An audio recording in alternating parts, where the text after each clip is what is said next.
સમાજને ઝંઝોળતી ઘટના, વિસાવદરના ભૂતરી ગામે મહોત્સવમાં દલિતો સાથે ભેદભાવ. જૂનાગઢ તા આઝાદીના 77 વર્ષ બાદ પણ દેશમાં જાતિવાદી માનસિકતા જીવંત હોવાનો ચોંકાવનારો બનાવ સામે આવ્યો છે. જૂનાગઢ જિલ્લાના વિસાવદર તાલુકાના ભૂતરી ગામમાં યોજાયેલા એક મહોત્સવ દરમિયાન દલિત સમાજના લોકો સાથે કરવામાં આવેલ ભેદભાવએ સમગ્ર સમાજને વિચારતા કરી દીધો છે. માહિતી મુજબ, ગામમાં યોજાયેલા ધાર્મિક સામાજિક મહોત્સવમાં દલિત સમાજના લોકોને આયોજકો દ્વારા ઘરેથી પોતાની થાળી વાટકા લઈને આવવા માટે કહેવામાં આવ્યું હતું, જ્યારે અન્ય સમાજના લોકો માટે સ્થળ પર જ તમામ સુવિધાઓ ઉપલબ્ધ કરાવવામાં આવી હતી. આ ઘટના બહાર આવતાં જ સ્થાનિક સ્તરે ભારે રોષ ફાટી નીકળ્યો છે.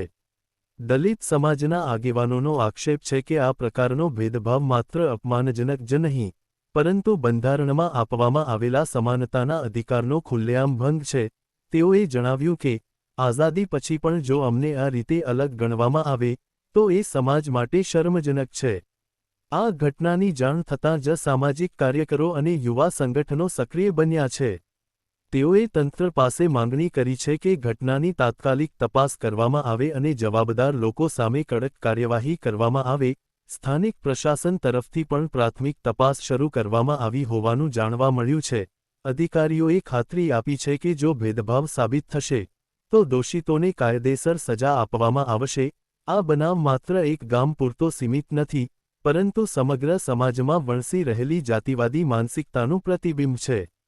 આજના આધુનિક યુગમાં પણ આવી ઘટનાઓ સમાજ માટે ચિંતાનો વિષય બની રહી છે. સમાજના વિવિધ વર્ગો હવે એક સ્વરથી કહી રહ્યા છે કે જાતિવાદ સામે હવે કોઈ બાંધછોડ નહીં. લોકો સોશિયલ મીડિયા પર પણ આ મુદ્દે જોરદાર પ્રતિક્રિયા આપી રહ્યા છે અને સમાનતાના અધિકાર માટે અવાજ ઉઠાવી રહ્યા છે. હવે પ્રશ્ન એ છે કે, શું આ ઘટના પછી તંત્ર અને સમાજ બંને મળીને આવા ભેદભાવને ખતમ કરવા માટે અસરકારક પગલાં લેશે કે નહીં?